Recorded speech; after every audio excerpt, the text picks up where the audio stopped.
Hi, and welcome along to AFTV News Daily. Turkish in the building with me as well. Yes. We are live and we are here to take all of your comments. Looking forward to the game tomorrow. Hopefully we're looking forward to the game tomorrow. Arsenal going to the Etihad to take on Man City, and we're going to touch on that. But first of all, we've got to start with some big news, and it's not even concerning our club. No, it were. But come on, in the world of football today, it's been absolutely huge. We all woke up this morning thinking that Ronaldo is going to be signing for Man City. Yep. Man United have pulled off a massive coup today, and Cristiano Ronaldo has returned back and signed for Man United. I can't believe it. We take about a year to do a transfer. I know. It'd be like the whole summer, the whole January transfer window. That right? These men pull it off in a matter of hours. Yeah, hours. Literally hours. We wake up and it's all changed, and then it's done. Announced. No video needed. Yeah, and we kind of we've been discussing it in the office all afternoon. It's like we're far behind now. Yeah, we're far behind. When you look at some of the signings that have been made this summer, even though Arsenal have spent a lot of money, even though Arsenal have made a lot of signings, when you look at some of the signings, there's levels to it. You think to yourself, Man United, they made Cristiano Ronaldo, Jadon Sancho, Varane. Yeah. I mean, three of the highest quality players you can possibly think of. Manchester City have brought in Grealish to add to the already excellent team that they've got. All right, they missed out on Harry Kane and that, but they've still got a great side. Liverpool, you know what I mean? They brought in Konate, but they already had an excellent team. You just look on it and you just say to yourself, we've made signings. We've got to be real about that. We spent money, but we're still miles behind, isn't it? Miles behind, Rob. I mean, yeah, we have spent money. You compare it to other clubs, and yeah, we've spent the most. And you compare it to transfer windows gone by in the last 10 years. Yeah, we spent a lot, the most, I think. But when you look at the transfer window activity from the clubs we're trying to chase, okay, we're trying to chase a Leicester who haven't spent as much as us, but they're very shrewd in the market. They've built their club up well in the last 3-4 years. We're trying to chase other little teams there. Well, not little, but other teams like West Ham's and whatnot from last season. Cool. But I'm talking about the Chelsea's, United's, Liverpool's, City's here. Look at what they're doing. Well, maybe not so Liverpool, but Chelsea, Man United and City, 100 million to them is one player, maybe two at a push. 129 million in this market is not what it was 10 years ago. And that's when we really started falling behind. The title says, are we Arsenal being left behind? Really, we've been left behind. And this window now, as much as we've spent the most, we've been left behind again. Still shows the gap. And what it shows as well is the importance of getting into the Champions League. Yeah. Not being in the Champions League, even if we had the money to sign a Ronaldo, even if we could meet those wages, we'd have no chance, because a player of that caliber, and Lukaku and Sancho and all those guys, they want to play in the Champions League. So any player that we're going after, we ain't got that. We can't even offer them even European football. That's where we are at the moment, and I hope it's only at the moment, but that's where we are. There's rumours Bernardo Silva turned his nose up at us this summer because of no European football, and he wants to kind of take a step maybe sideways more so than down. Yeah, by the way, maybe he might stay now that Cristiano Ronaldo didn't go to Man City. Victor Lang says with a super chat, he says, look at Cristiano, Varane, Sancho. Arsenal signed some quality videos, he says, right? He says 129 million waste. Man United is moving like a proper football club. The one thing I would say is that, and I've said this about our signings, I've been asked about our signings a lot. And I've described it every time as the signings are sensible, but not exciting. Yeah. But they are sensible. When you look at them, they do make sense. Martin Odegaard to me makes sense as a signing. I'd say the Ramsdale's the only one that we might question in terms of how sensible it is, considering we could have spent that money in better areas. But in the long run, will tell us but that. But even in that one, right? It's not a king's ransom, is it? 24 million. It shouldn't be. Well, it shouldn't to be. A club like Arsenal, it shouldn't be. 24 million. You actually look at it and say, he's a young English goalkeeper. That's not a lot, isn't it? Initially, when I heard about it and I was hearing 35, 40, I was like, no chance. But that fee is sensible. We needed a backup goalkeeper. We've now got a good backup goalkeeper, or we've got a keeper that he's going to fight for number one. He said that the other yeah. night. I've come here to fight for the number one spot Yeah. with Leno, and that should make Leno better. Right, so that's sensible. Sambi Lokonga, sensible. Nuno Tavares, got Man United on my brain right now. Nuno Tavares, right? That's sensible. We needed a backup left back to Tierney. Tierney gets a lot of injuries. It's sensible. But there's nothing in there that, you know, you're like, yes, you know, like all them United fans, they're rubbing their hands together and they can't wait for the weekend's game because of the signings they've made. And even if they were playing City tomorrow like us, they'd be buzzing for that game. It's not the same for us right now, and that's where we are. That's where we are right now. It's the sad reality. I mean, like you said, but since the news broke today, we've been discussing it. But anytime we discuss it, we have to relate it back to Arsenal because we support Arsenal. That's our club. You know, as much as this news is being talked about left, right, and centre across the world, we are Arsenal, and we want to feel like we're seeing other fans feel. Not only United fans today, but you know, City fans in the past few years, Liverpool, Chelsea, even Tottenham. You know, they haven't won anything, but there's been a mini rise somewhere along the lines in the last 10 years. Even them keeping hold of Harry Kane is a statement. It is, because whether it's till next summer or whatever, it's a statement. When we moved into the Emirates, Rob, we used to sell player after player after player. Why? We never ever kept hold of anyone. Because we need to pay off the stadium. What did Tottenham do as soon as they moved into the stadium? They broke their transfer record and got Ndombele. And then what have they done, you know, a couple of years after? They've kept hold of Kane, you know, amidst the 120 million bid. You think if Arsenal were offered a 120 million bid, if we had Harry Kane, this owner wouldn't take that. He would have taken 100 million. So in my honest opinion, it always comes back down to that, our decline. Let's do some super chats. Chris Bevan says, sod Ronaldo. He's past his sell-by date. Arsenal, we're by far the greatest team the world has ever seen. I love your optimism. I love the fact that you're right behind the team. Love that. I applaud that. But let's be real. If he was coming to us, we'd be gassed right now. Yeah. He's still got it. Because he's still got it. He's aging.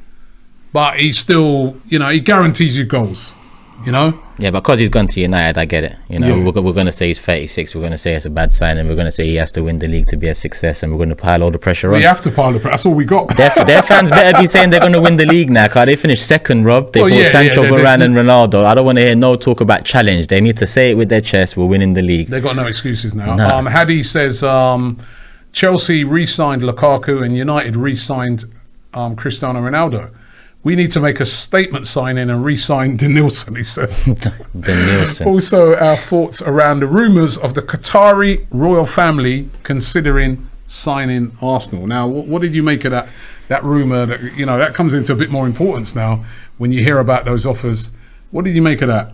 The Qataris. It all comes from Twitter again. I know Daniel Ek started on Twitter, but Daniel Ek quickly followed it up with, you know, he talked, he brought a few people on board in Bergkamp on Riviera, and it kind of kicked on from the tweet, his initial tweet.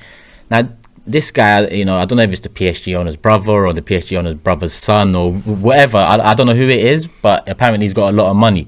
But all I'm seeing so far is tweets, Rob. All I'm seeing is tweet after tweet, and it's all in riddles. Like one of them was like, everything's got a price. Yeah. Sometimes nothing.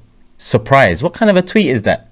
And you know how Twitter is already with these in the nose. They play with the Arsenal fans, and they have us on string sometimes with the transfers and the rumours and whatnot. I think this guy, look at this, you know, what's his name, Charlie, you know, Maddison's friend. What did Maddison's friend do this summer? He was the main reason we was linked to Maddison. When you really look back at Maddison and what really fueled the rumours, it was because his friend decided to post on Instagram that Madders a red and white ball and we all go mad. Then he goes on Twitter and then does a little, you know, whatever that sand timer is. We all go mad. He gets a few followers. Where's Maddison? Where do we get that from? There were links though. There were links, but a lot of it came from him. And I think this Qatari guy, I feel like he's playing with us right now. I asked a friend of mine, who's based over in Dubai, to check it out. Find out, do a little bit of research on the Qatari guy, right? And he came back and he said that this is what one of his friends who's sort of know these people came back and said. He goes, he's not a big name in the royal family, but don't rule it out, as the older mayor is a big fan of Arsenal. And that's from his I won't rule it out. Yeah, that's straight up from the press, yeah, from my links. Yeah, so the older Emir has the money to do it. So who knows? Look, Rob, listen, Rob, you're a billionaire, yeah? So if you want to... No, but listen, if you was a billionaire and you wanted to buy a club, you might throw a tweet out there, but you know, you'd quickly follow it up by calling maybe your lawyer and getting it done. Yeah. Why is there a tweet after tweet after tweet, and it's all in riddles, and that's what I don't understand yet. You know, I hope so. Would you take if there was like a mayor or, you know, member of the Saudi royal family or somebody came in, wanted to buy Arsenal, would you be hold on to your principles and say no? Listen, we want to do it the right way and stuff like that? Listen, you see, when you say hold on to your principles, I'm a man of principles, but I'm also like, I look at the Usmanov and Kroenke. You know, when they came into the club, a lot of Arsenal fans thought, let's follow our principles and go with Kroenke. Well, look what he's done to the club and look what he's done with us. So, you know, did we really follow our principles there, or was we deluded to think our principles lied with Kroenke? So, you know, when you ask me principles, I'll go with the guy that, you know, says he wants to develop the club, says we're, you know, a sleeping giant in a sense, says he wants to buy us and he's worth £300 billion plus. I'll go with that guy all day. Listen, I know this owner we have is not the one. I don't know if the next one will be.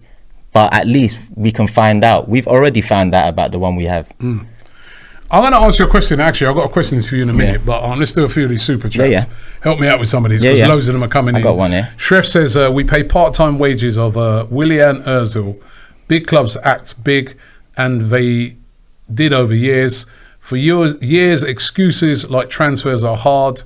We're absolutely BS. Chelsea, City, United, always getting it done. Says Shref, so he's not very happy about things. And West says Arsenal needs to be in the Champions League, and that doesn't look possible for the next 2 to 3 seasons. To be honest, if all these players click, then Arsenal can be a team to beat. As Arsenal fans, we have to suffer this season. You got one for him? Yeah, I got one here from Joe, and he makes a very good point. He says 2 months ago we said Ben White would make sense if we addressed the centre mid and right back areas. Let's not do a Willian and try and act happy with 75 million on White and Ramsdale. And he makes a fair point, and that's I think, you know, a lot of fans, you know, the culture right now is to try and look on the positive side. And, you know, when White was coming in, young English centre back, he's gone to the Euros, he's developed well, he's, you know, wanted by Leeds a year ago and so on.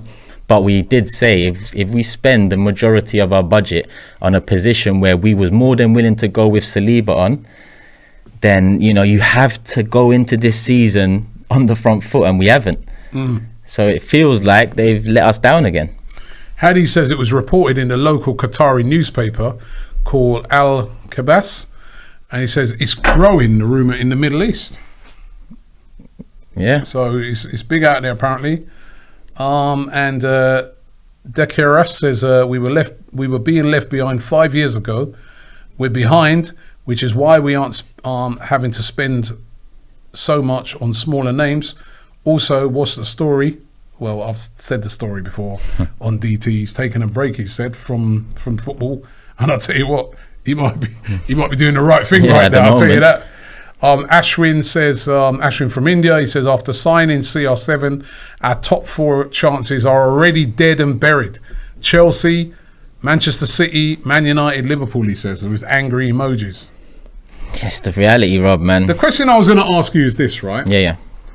I know you've been very vocal about the Kroenkes.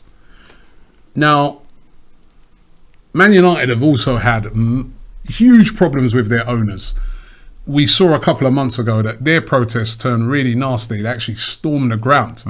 And, you know, it was terrible. But since that, their owners have given their fans a seat at the table to discuss, you know, shares and stuff like that, giving them a chance to have a say at the club, and they've really sat down and listened to them.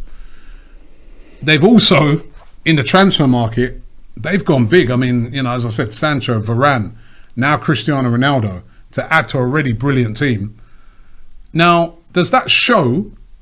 Because, you know, remember, these guys were reviled. I mean, you know, there were Man United fans walking around with, yellow and green scarves and protesting. There were even Man United fans that at one time went and set up their own club and things like that. Yeah. Is how much they hated the board. But you got to say they've kind of turned it around with their fans.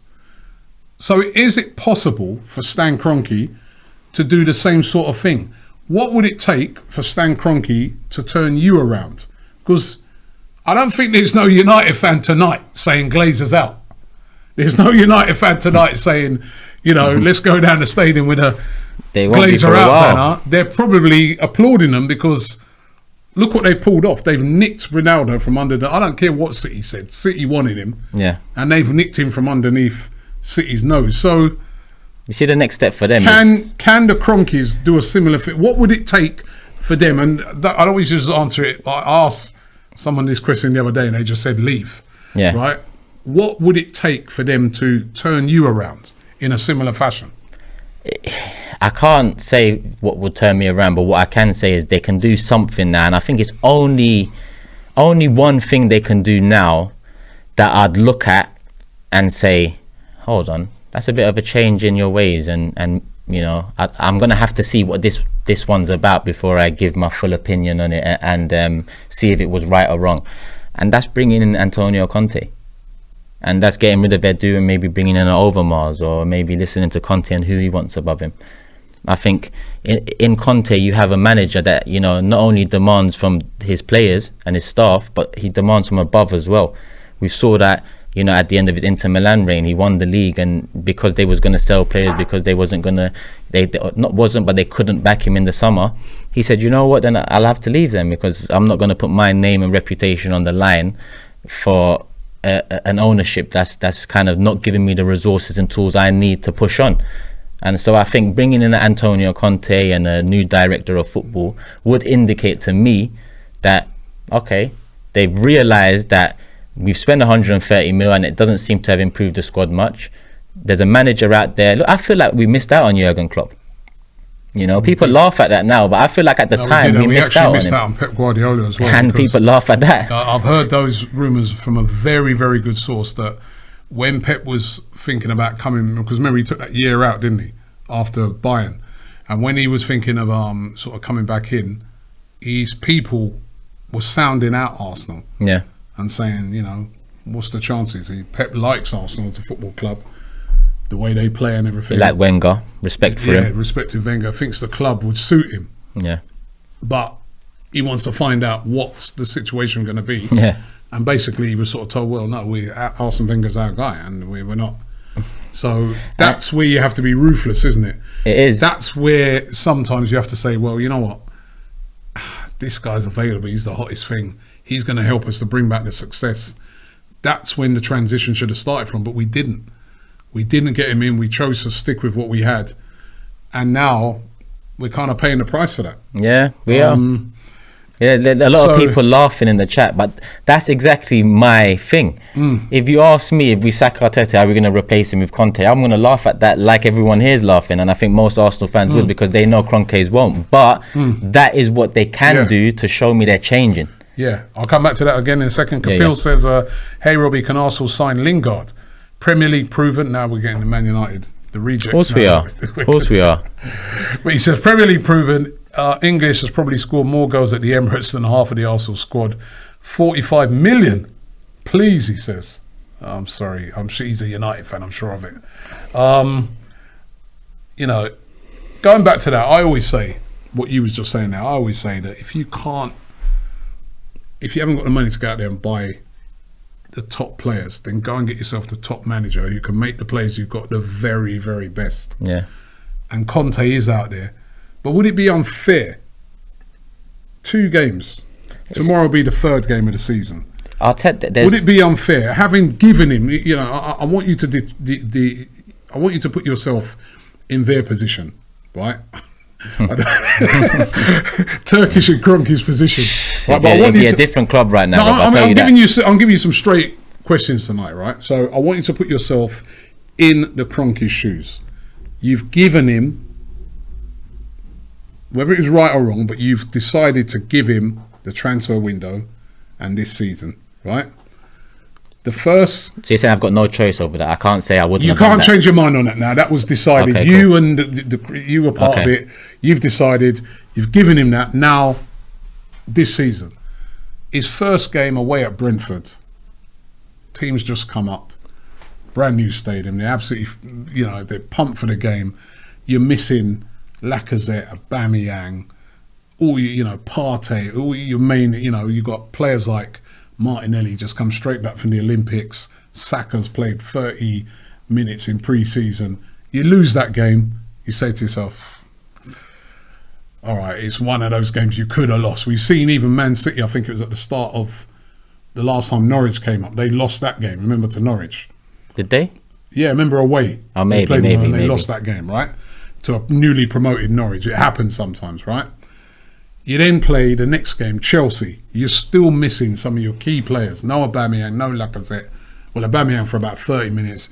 You're missing even Ben White, your new signing, and that. You lose that game to the champions of Europe. Your third game, right? You've got Man City away, where we've had a terrible record. Still haven't got all your main guys back. Gabriel's not back yet, but starting to come back.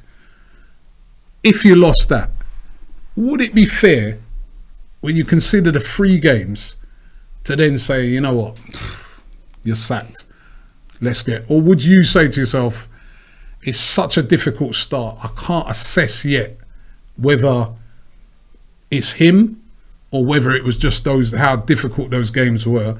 Let me give him to at least till the end of September, say. I think fair is giving a man 2 chances. I think Arteta's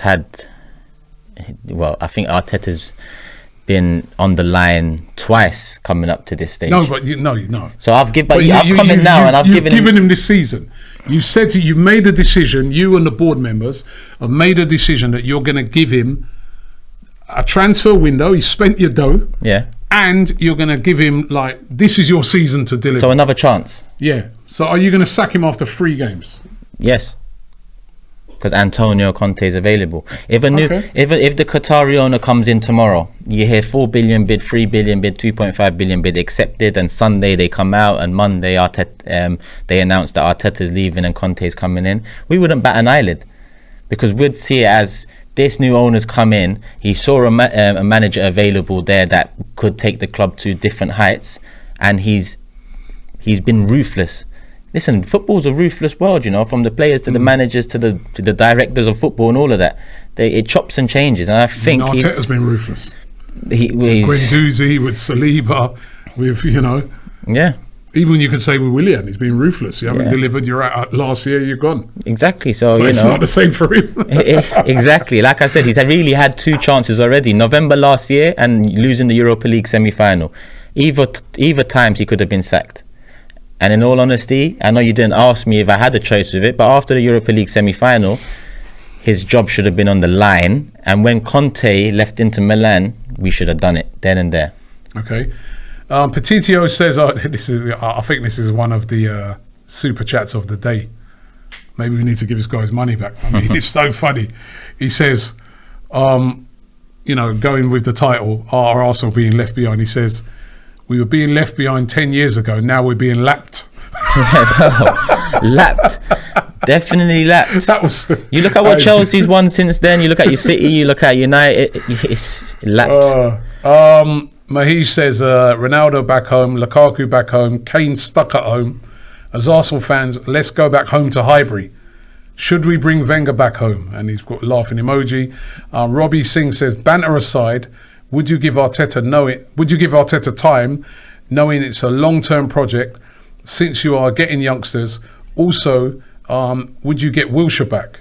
Good person to have in the dressing room. And he said, Ollie is doing a madness. Ollie, listen. Would you have Wilshere back? Nah, Wilshere back, Wenger back, Ramsey back, this person back. I'm tired of it all, Rob. I'm actually tired of it all. I'd give Wilshere the facilities to train and get himself up to fitness. That's a given. He should be training, he should be around, because he even Saka said it. He was a big inspiration for the young players, and I think that's the bare minimum we could do. No, but coming back, right. leave them where they are, please. No one else wants them, so why the hell do we want them? Right. That's what we've done with Willie, and then now we struggle to get rid of him for anything. Brandon AFC you are ruthless. Brandon AFC TV says, 3 of the best players of this generation. We smashed down a stadium to compete for completing moves to new clubs, but it's okay. We've got Ramsdale. Can you believe that? When I look back at that, they said we're going to move into a new stadium to compete with the top clubs. We had just been in the Champions League final and we was invincible in the league. We was competing with the top clubs in that stadium, but we was trying to be fair. You lot need more money, so okay, move into the stadium. More money for them brought more anguish and pain for us. Look at where we are now, and we're still giving that same owner who took it off back then more chances to get away with it. And a new manager comes in, it's not going to be Conte, it's going to be a Graham Potter or a Eddie Howe or a somebody else that we're going to give another 2 windows to, because that's fair, Rob, because we always want to be fair, we always want to be positive. And then 2 more years go by, we're still where we are, and we're asking, Kroenke, what are you doing? Well, he's been doing the same thing he's been doing every single year, not caring. Just because we spend a little more, until I see whether it's come out of his own pocket or not, which we'll find out by the end of the year, he doesn't care. That's the main thing behind him. It's not always been about spending money. It's about being shrewd. It's about caring about the club. It's about putting the right people in the right positions, and he's done none of that. Reece Gregory says, Eddie Howe will be Arteta's replacement, 100%.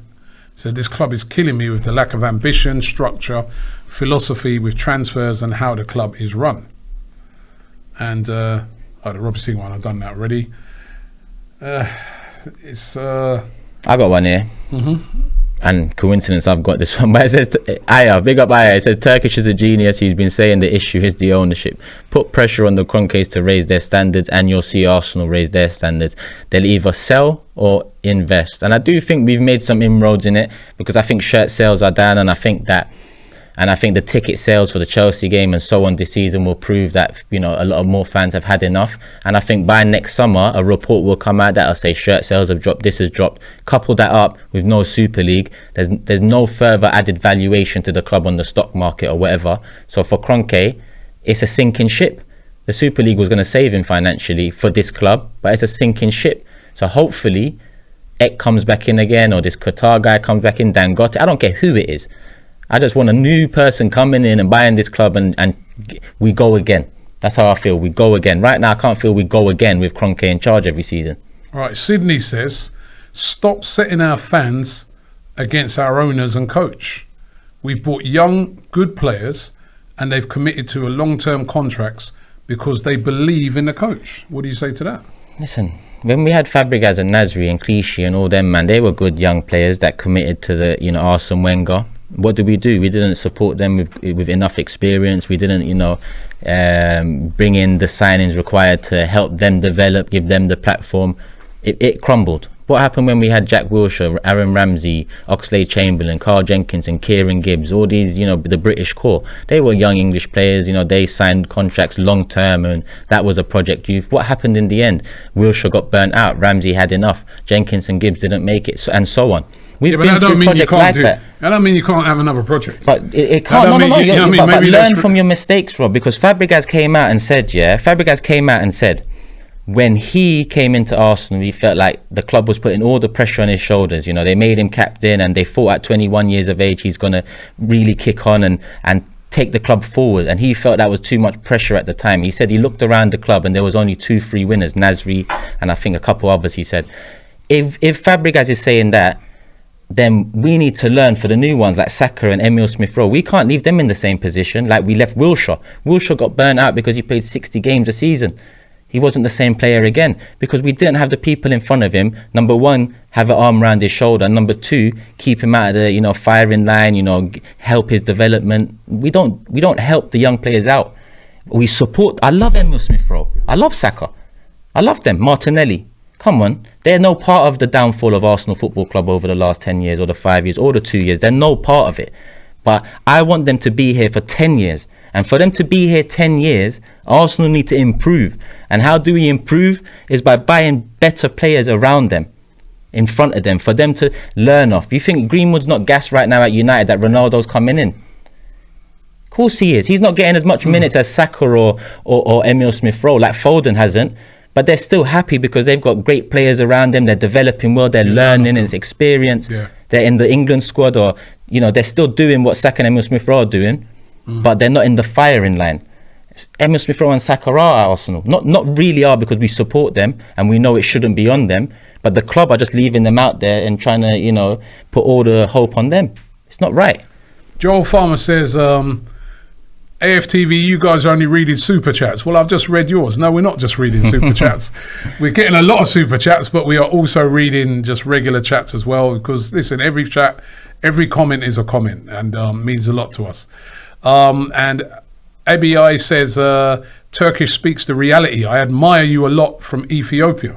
Love, man, love. Come on. Yeah. First Face says, Mustafi, Socrates, and Louise, or Mari, Chambers, and Holding. We deserve what we asked for. Why wasn't no one discussing Chambers and Holding last few years, rather than giving these two, he says, crap players a pass? YNWA says, Turkish, got a question for you.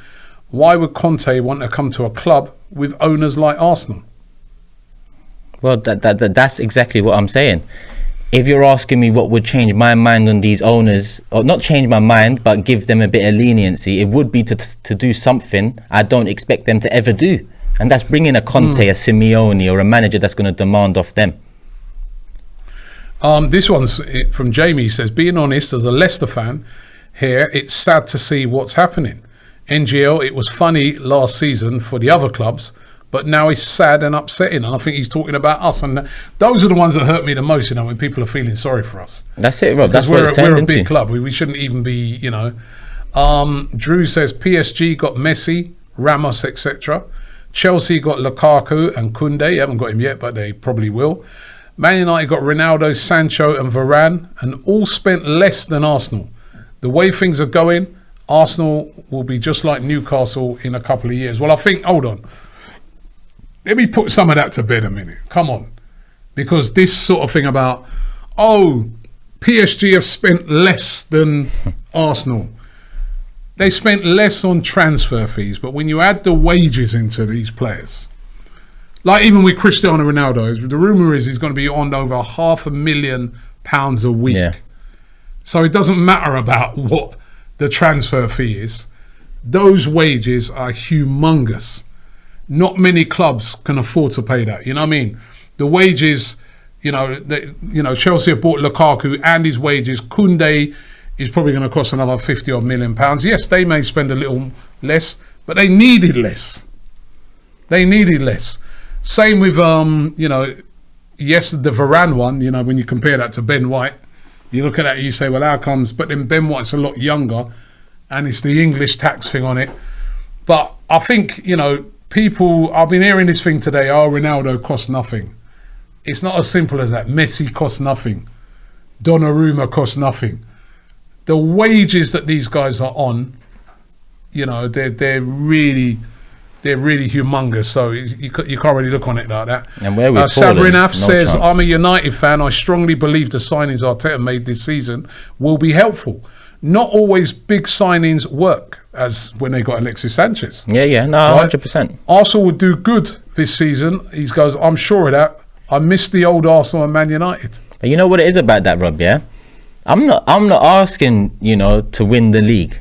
I'm asking to start challenging again. And what Man United do, even though they haven't won the league since Alex Ferguson, is give it a go in the transfer window. Yes, they've been silly with the managerial appointments and chopping and changing a bit, and that's kind of held them back, I believe.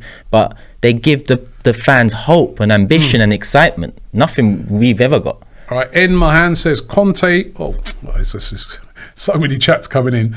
But Ed Mahan says Conte is going to ruin Arsenal. He can't play promising young players like Saka, Emile Smith-Rowe and Odegaard. Wanting Arsenal is like stripping the club from top to bottom. And Morris says, like he's giving me a reminder here, chill out, Robbie, man. Ronaldo's wages at Man United are only £480,000 a week. So it's not a lot of money. It's just a little, that's probably the whole wage bill of like the whole of Burnley or the whole of, Leicester or something like that. You know what I mean? It's humongous wages. Let's be real about it. But listen, they got it to pay. They can afford to do it. I'm not going to begrudge them. If you can afford to do it, and we should be in that position. Arsenal should be in that position. I'm not hating on United for doing that.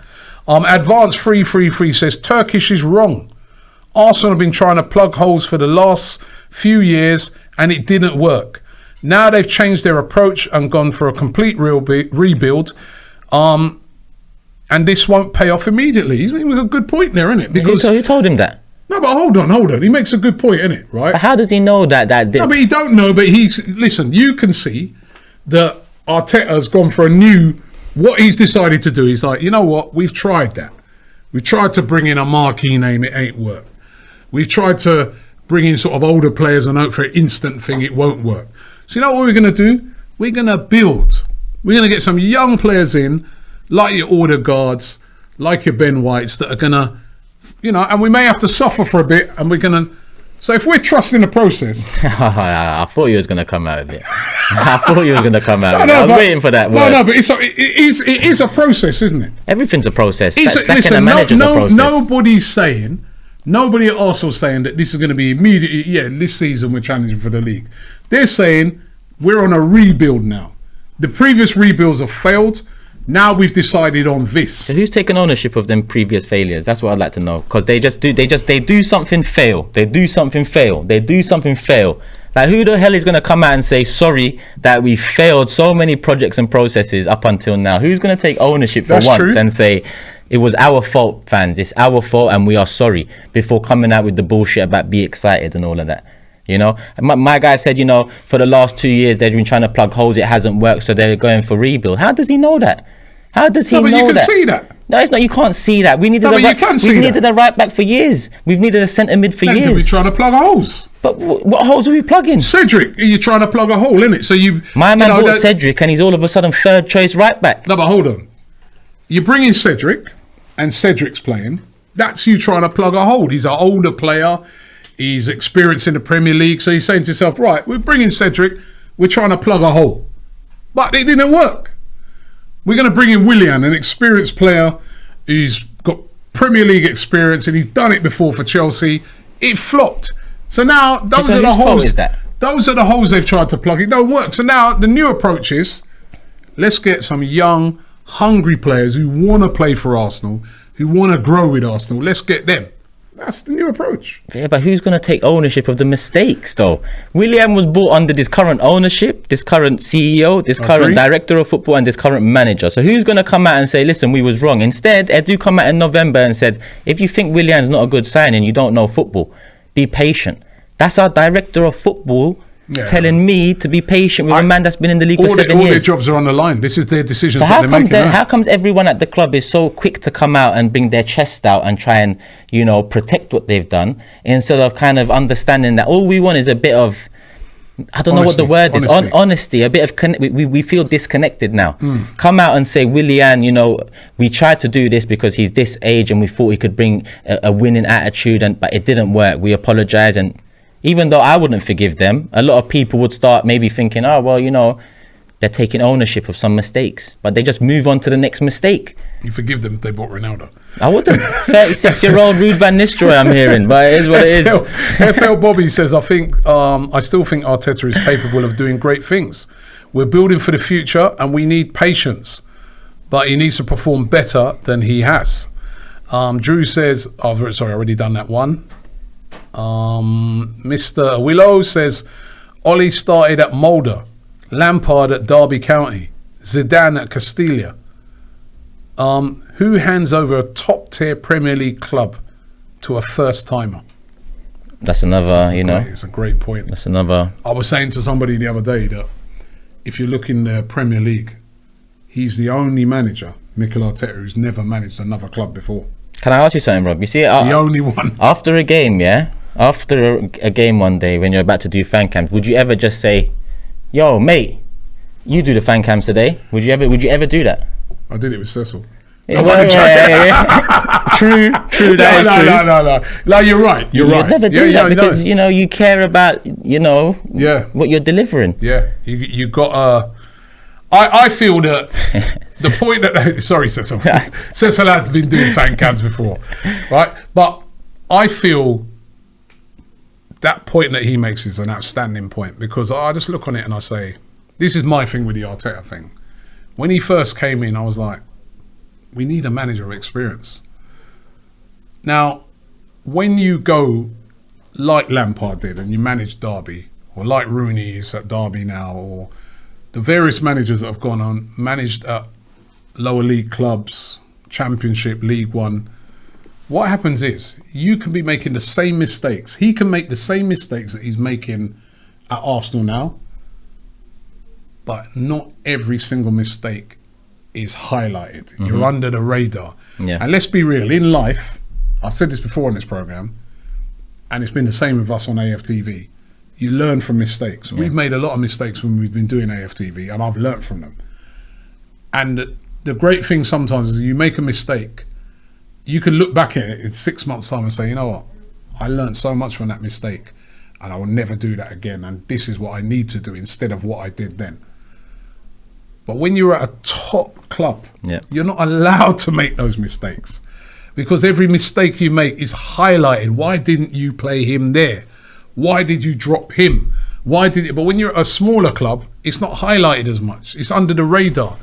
So you're learning that experience so that when you come to the top tier club now, you know not to do that. Yeah. You know not to try that. He made a mistake when he played against Villarreal and he tried to go with a false number 9. He didn't go with that again since, because he learnt, right? That, wow, you know what I mean, that was a big mistake in my part. But the problem is, you got knocked out of the Europa League and credit left you, and people criticise you to this day for it. Had you had done that for, you know, a lower league club, nobody will remember that now. Yeah.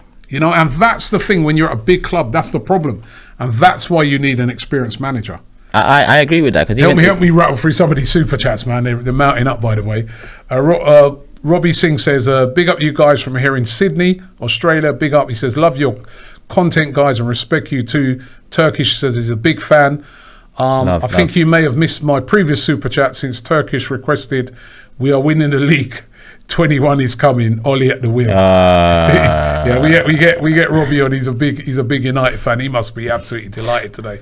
Probably ain't even got to bed yet. Mahesh says, I think we should sack Arteta for sure. But if we look at it, we have invested in good talent. Next year we are in Europe, we invest next year under a new manager, then target the Champions League. No other option. It's going to take a lot longer than I got one here as well. It says, what's going to happen with Saka, Smith Rowe, etc. when they're 23 years old and never win anything? When will they say, if I want to win trophies, I have to leave? Then the process has to start all over again. And that's what I'm trying to, that's a great point. Protect by saying Kroenke needs to be doing, I know we've spent 130 mil. I know that's more than the other windows. I know that's more than the other clubs. I know this. You don't have to tell me this when I say it's not enough, or when I say there needs to be more around it. It's just not spending money, it's around it too. I mean, if you have a consistent director of football, you can kind of chop and change managers, but you have that director of football who's buying a certain type of player and will bring in a certain type of manager for that player. But we've got a director of football that hasn't got experience either. Yeah. Well, he was doing Brazil. He was doing a little something in Brazil. He done a little something for Iran, I believe, when Queiroz was there. Well, it's something.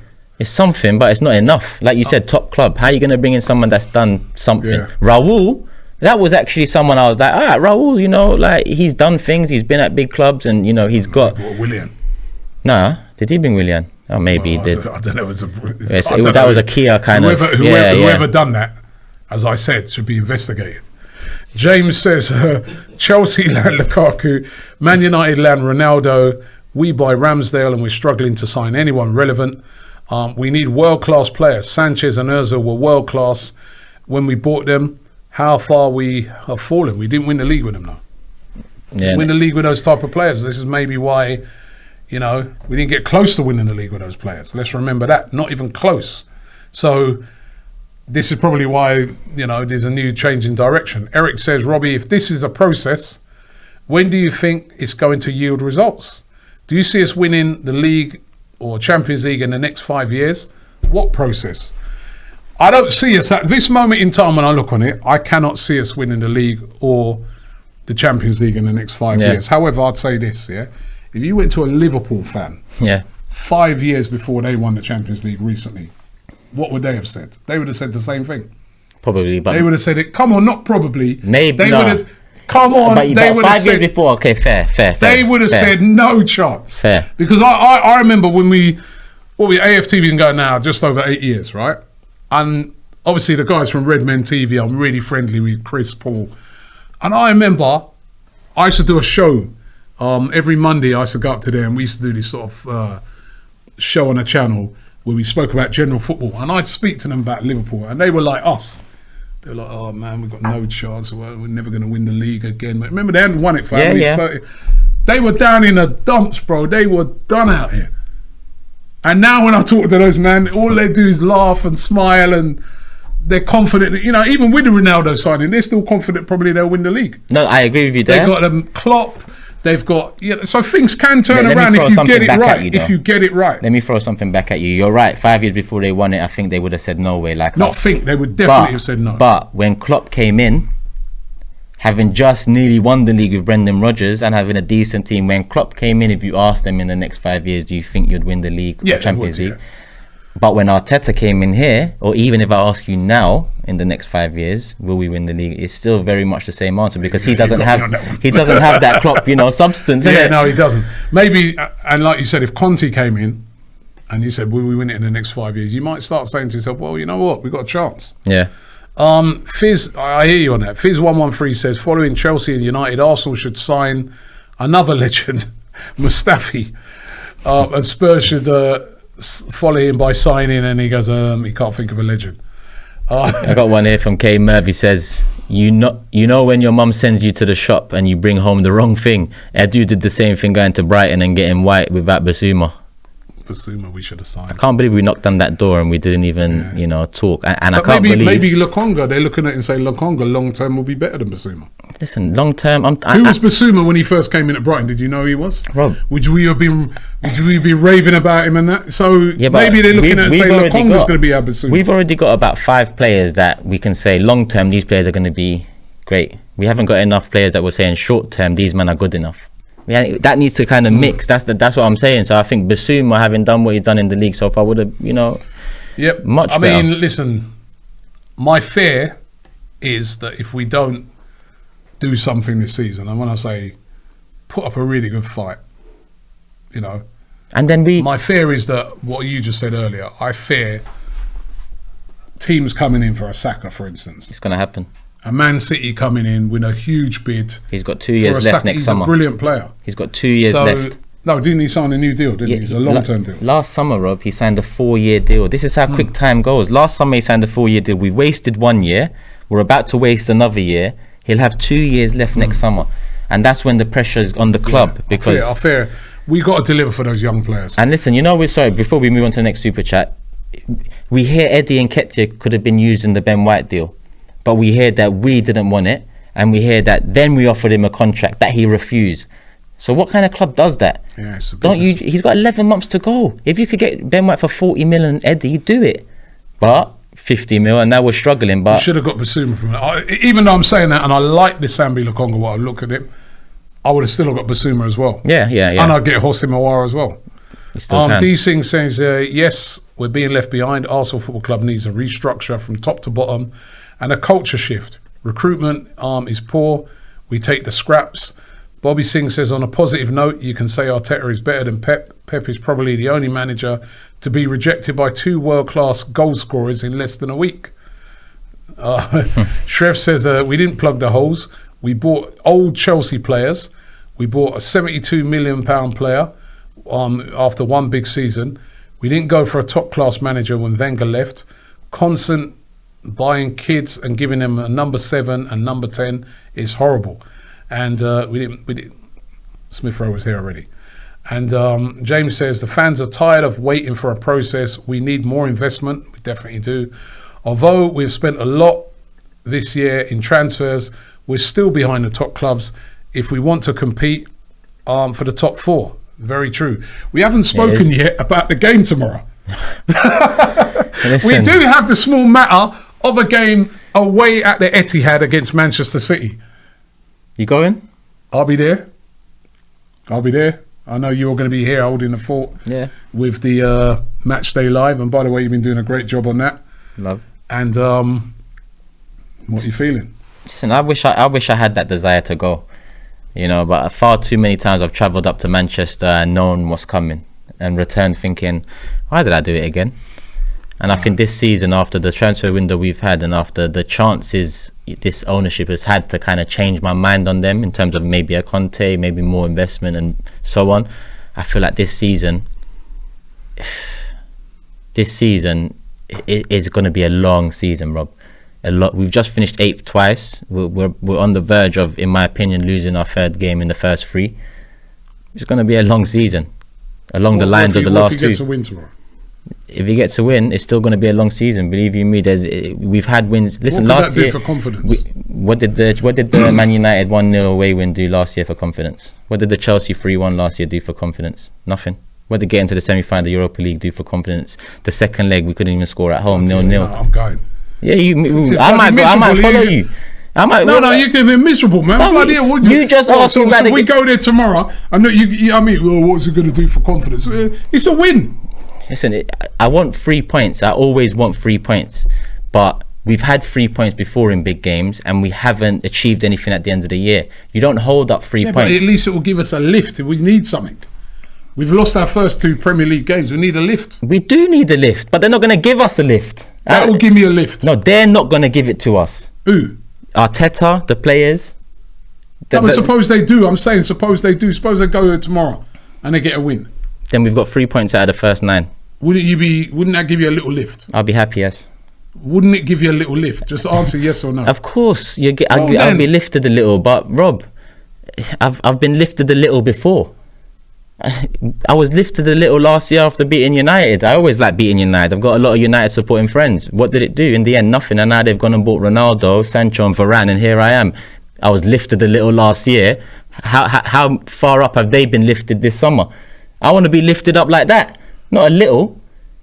Not a little 3 points here, there, or 3 points there, or a performance there. I want a season. No pleasing you, is it? Bloody there is pleasing me. Trust me, Rob. I'll be lifted. If we go there tomorrow and win, I'll be lifted.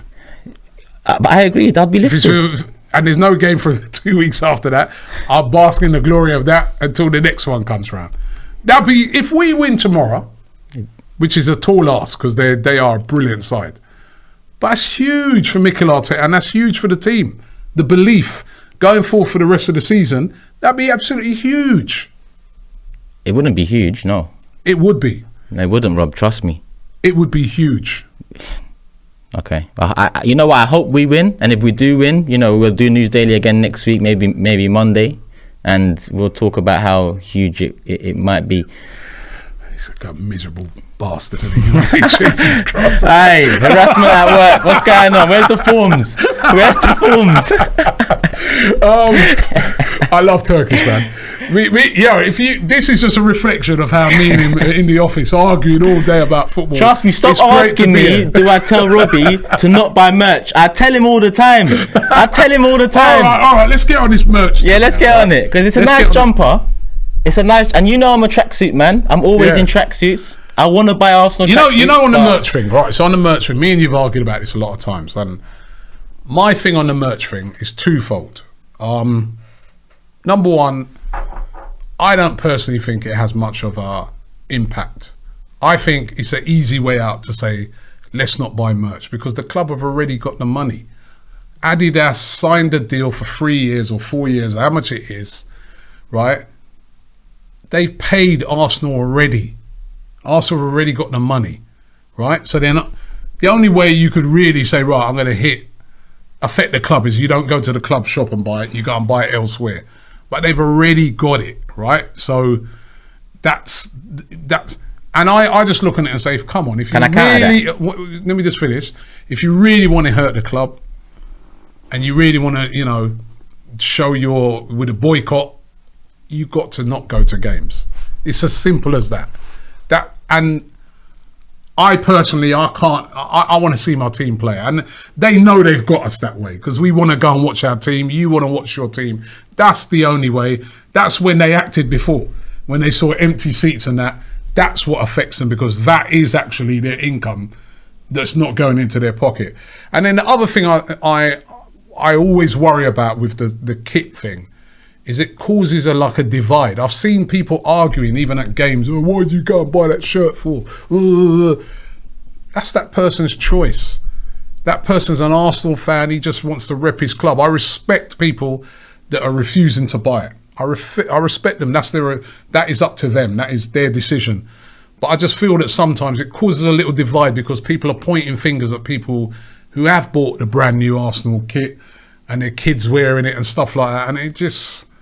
So that's why with me, I'm like, and then those same people who'll be criticising those people then go and walk into the game. That's how I look on it. Divide and this fan base comes hand in hand over the last 5-10 years. It's a difficult thing, but what I'll tell you, Rob, is you are right. Adidas 60 million a year. Arsenal get that 60 million every year. Already. They get it. It's already been spent, probably. But there's also 5 to 10%. I don't know the exact figure, but there's 5 to 10% of shirt sales that go to Arsenal as well. And when you think 5 to 10% of millions or potentially billions of pounds, it's a lot of money. Now with Man United, in January this year, I believe the report came out that their kit sales over the last couple of years have gone down 10%. Mm-hmm. And Man United's global reach, how many people they got. So 10%. It in a number format seems small, but when you put it to the millions and billions of fans, it's not a small number. And then you see in the summer that they've moved from Chevrolet to TeamViewer, and that's their kit sponsor. Mm-hmm. So we're not buying merchandise. Also, not only affects Adidas, the club, but the kit sponsors too. So Chevrolet came back to Man United with a new offer, but the offer wasn't as much as the one deal they just had for the last however many years. TeamViewer came in with an offer more than Chevrolet's current, but less than the old deal United had. So United signed that. So United's new kit sponsor is less than their old kit sponsor. Now, it hasn't had a direct effect to anything. Potentially, we can't say, that affected this, but if you own a business and things are going downward, it's going to have some effect. It's going to make you think at the very least, and maybe not do something, but maybe consider selling, or maybe not consider selling, maybe doing something. So I feel like not going to games, we've done that before, and I think we could walkouts and stuff like that are important. Protests obviously important. I think merchandise is important. I think even TV, switching it off at a certain minute, or maybe not watching the games at all on Sky or BT. Little things like that help in the long run, but I don't think we've tackled it as United yet, because I don't think you can divide it. I don't think you can I hear things sometimes like, our fan base, and people cussing. It's a person's personal choice. It is. But I don't cuss people that no, but I hear that sometimes. I'm not saying you, but I hear it, and I'm saying this is where I have a bit of a problem with it, because it's somebody's personal choice if they want to watch the game on TV. It's somebody's personal choice if they want to go to the game and watch it. Because it's difficult, man. It's difficult. I get very frustrated with what I'm seeing at Arsenal, like every other fan. But I just can't not go and watch my team. I've been supporting this team for over 40 years, going to games for over 40 years. So I find it really difficult to not go. I want to go. I mean, the Cronkies may not go, but I want to go. I want to go and see my team, It makes, somebody will look on me and say, Robbie, it makes no sense you going up to Manchester tomorrow, leaving out at 7 a.m. to drive up to Manchester when the likelihood is that you probably lose. But I want to see my team play. Yeah. I want to see my team play. I want to see Arsenal play. And I want to see that, hopefully they get a win. And then if they don't get a win, I'm going to have a miserable drive home and a miserable weekend. Been there before. But this is football. This is what we do, and this is what we, And we just want a bit of hope and a bit of ambition. I think that's what we want right now. We want a bit of hope. As I said right at the start, sensible signings, but we're not excited about these signings. Yeah. Even though there's sensible there's sensible signings, but we're finding it very difficult to get excited. But I think the problem is that there's been so many years of neglect when it comes to transfers, that even spending 130 million now is just like a drop in the ocean. Yeah, we're trying to catch up now. That's the obvious thing about this. We can all see that it's just a drop in the ocean right now, because of all what we need. Still need a right back, still need better centre backs, still need more in midfield, still probably need a world-class striker as well. Yeah. Right? We can still need lots of things needed. Still need a defensive midfielder. But we need so much. It's just a drop in the ocean. We've got so many players that we can't even... Nobody wants them. It's mad. Players that we, I heard you say it the other day, we big these players up. Where's the buyers? How can no one want them? We're having to give players away. But we give new contracts Car boot out. sale, you know what I mean? The super chats are, you know what, we've got over an hour, or we've done an hour. But I swear, hour on the dot, yeah? You're right to keep still rolling for a little bit longer? I'm going to send the invoice to you, Rob, but yeah, as long as you're all right with that. Look. As long as you're all right with See, lads talking about Kroenke and all that, look at that. Right, invoice, right. Rocket says, the West Brom game, regardless, it raised spirits, but what matters is the game against the defending champs. That's where we will see if we can trust the process. Arteta is still under immense pressure. He is. Heavy pressure. Samir says, let's be honest, Robbie, United spent 30 million more than us, and they got Varane, Sancho, Ronaldo. Who we get? Ben White, Ramsdale, Odegaard. Don't blame the board, blame Arteta. But I think if we went out, right, let's just say, and this is what I'm trying to say about dropping the ocean.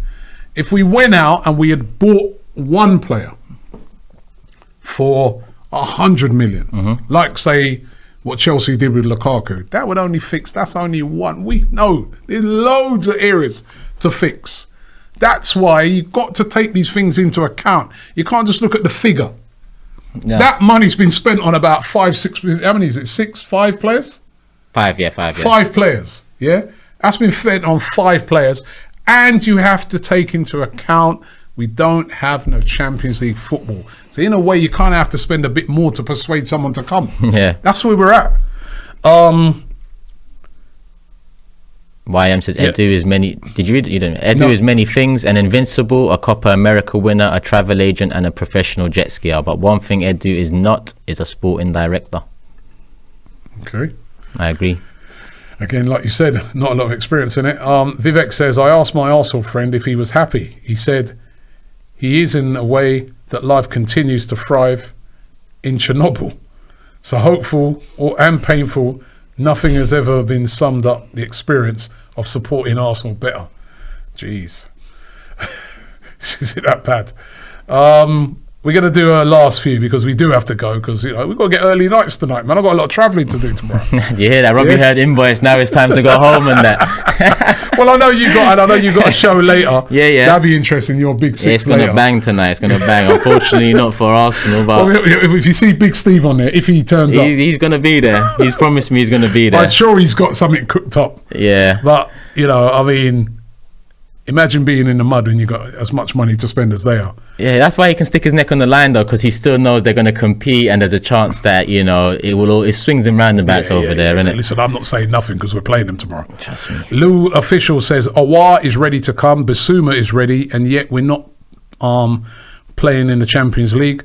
Both of these two are less than 50 million. The Bissouma one, I have to admit, it doesn't make sense. I'm still baffled by that. The guy wants to come. He would have been cheaper than Ben White. This is why the one thing I've been saying this over and over again. There's going to be no more excuses for Mikel Arteta. Forget the Kroenkes for a minute. Forget this, that. Him and Edu. Yeah. There's no more excuses. These are their signings. And they have been for the 2 years now. 200 mil spent, 8 new contracts handed out. Re-signing Xhaka, that's their decision. Yeah. Bringing in Willian last season, their decision. Cedric, theirs. You can't no longer point and say, Ozil. Yeah. And Kolasinac. Because they follow it up with another mistake. That's the big problem. These are theirs. As soon as we got rid of, as soon as we started, as soon as Ozil was going into the last year of his contract where we can potentially save 350k, we give about 100 of that to Oba on top of his contract, and now that one seems like we're making a mistake, and then it's like we're making, and then Willian comes in on 100. So Ozil's wages come off, but essentially they were given to Oba and Willian. Willian hasn't worked that, so luckily. The Bamian thing, I understood it hasn't worked. No, 100%. Last season, 100%. but I understood that we had to pay that to keep him. The Willian thing, mad. From day one, I was like, what's going on? That's not even an area. There's 2 decisions that I've sort of when I call for my investigation, and I still call for my investigation on, is Willian and Cedric. Because when we signed Willian, I'm like, we don't need wide players. We've got loads at the club. If we got a limited budget, there's other areas to fix. And we got Willian on huge wages on a long-term contract. And the Cedric one, I was like, at that time we had Ainsley Maitland-Niles and Bellerin, and you know, you could go to a group of fans and 50% of them would say Bellerin should start and 50% would say Ainsley Maitland-Niles would start. And it wasn't the biggest issue that was required in the club at that time. And we went and got Cedric, 3 right-backs. And Arteta said he's the best technical right back, and then a year and a half later he's the third choice. It's all mad. It's all mad. I'm telling you. Mark Arthur Phillips says, Robbie, can you do a studio tour? All right, we have to get that arranged. And he says Turkish deserves a rise. Don't know about that. Come on. What? Yeah, you have the votes are in, people. Not sure about that. Should we do a few more? Yeah, why not? Will Ricketts says, Robbie, use your platform to put pressure on the club. Help us push protests and get the owner out. If you truly care about this club, stop going to games. AFTV going to games is part of the problem. Oh, come on, see, this is what I'm saying. I support my club, man. It's hard. It's a tough one.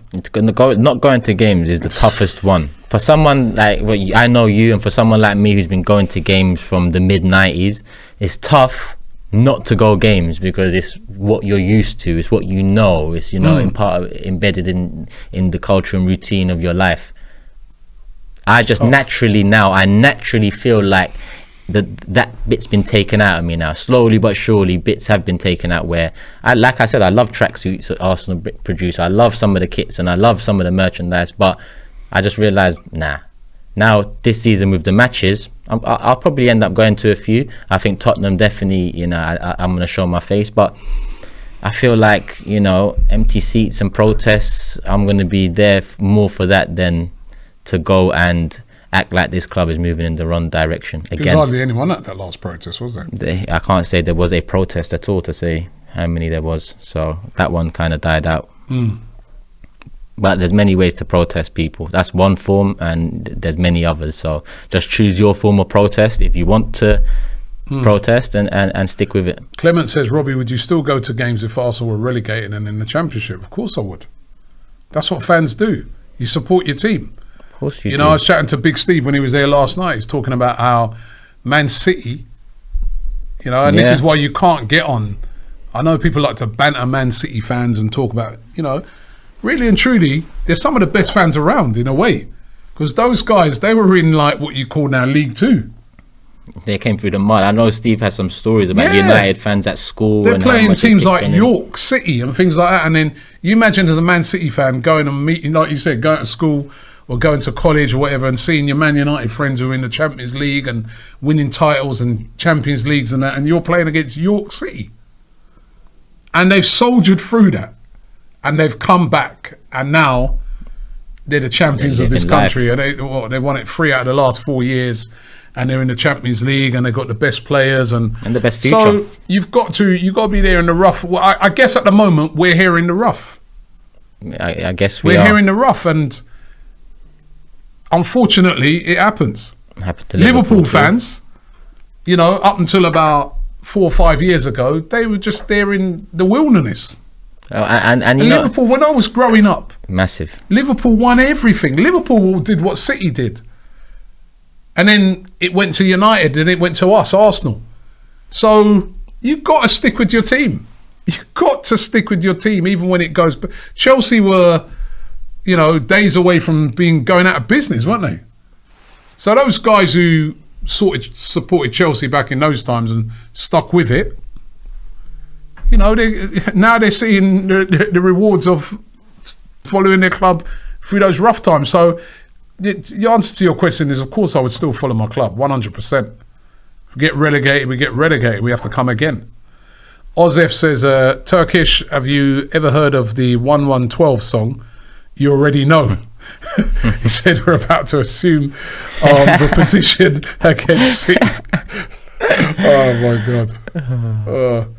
Tamish says, how do you feel about Man United re-signing CR7?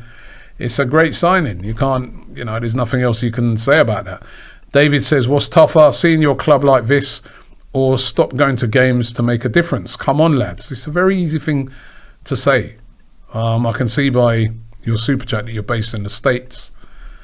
And it's a lot easier when you're not going to the actual games. But if you went to the games, and it's not no dig on you at all, because listen, you live where you live. But if you're going to the games week in, week out, it's a very hard thing to say, I'm not going to go and support because I support Arsenal Football Club, the Arsenal. Yeah. That's who I support. I don't support Stan Kroenke and I don't support owners. I support the team, the Arsenal. That's what I support. Vivek says, thoughts on Saliba. He's been rated high by many people. He hasn't been given a chance. Arsenal could have done with his presence against Brentford instead of Pablo Mari. I would have loved to have seen Saliba. I was pretty vocal on it right from the beginning. I got one here saying Arsenal really need to step up their transfer business. All the big teams are ahead of us. Arteta needs to realise that by now. I think we're going to end it now. Are we? Your prediction for tomorrow? 3-1 Man City. You? Are you going to do we're going to do this on the way up there tomorrow? Don't do that, and if we win, then that might be the jinx, so you don't do that anymore. So don't do we're going to do this on the way up there tomorrow on the road trip. What do I do then? Because against Chelsea, I don't know what you do, but against Chelsea, I saw the video and you said, we're going to do this. So you got that lift in the morning when you woke Confidence, man. Confidence. They just go in there quietly confident then. All right, so don't do we're going to do this. No, keep it. Right, keep it. I won't do that. All right, I won't do that tomorrow. I'm going to go a draw. But if I'm being real, we'll probably lose because we've got such a bad record there. Do you know the main thing I want to see tomorrow? I want to see a performance. Yeah, 100. I want to see a performance. If we do lose, I want to see this team fight. It's got to be a close, something that gives us a bit of hope. Yeah. I don't want to see us getting taken apart. So, but Turkish. I agree with that. Respect, man. Love Rob, man. Come on. Big ups to Turkish, man. Don't forget, check out. He's on later on his channel. Yeah. He's going to be doing the Big Six, and that's going to be interesting. I'll be watching to see what Big Steve has got to say about United nicking Cristiano Ronaldo off of them. We're looking forward to the game tomorrow. Don't forget to keep it locked here on AFTV. We're going to be all over that. We've got Good Morning Arsenal in the morning. We got the match build up. We got the starting 11. We got the match day live in the studio for the game.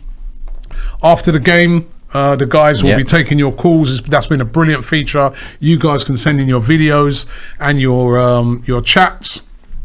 Also, comment in the comment section about the game. Well, we'll be doing that after the game. Also, we'll be interviewing the guys in the studio and we'll be interviewing fans outside the stadium.